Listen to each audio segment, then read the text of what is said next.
To add or update contacts, go to the Contacts tab, click Add Contacts, and import from a file.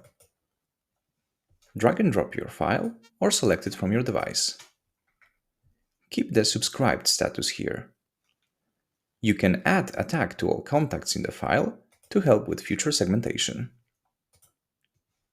If you want to update existing contacts, select Update the contact.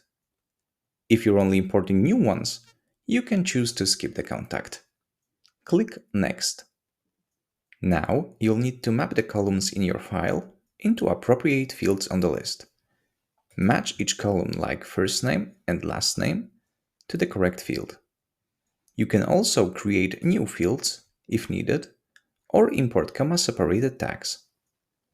Don't worry about email address column, it will be assigned automatically.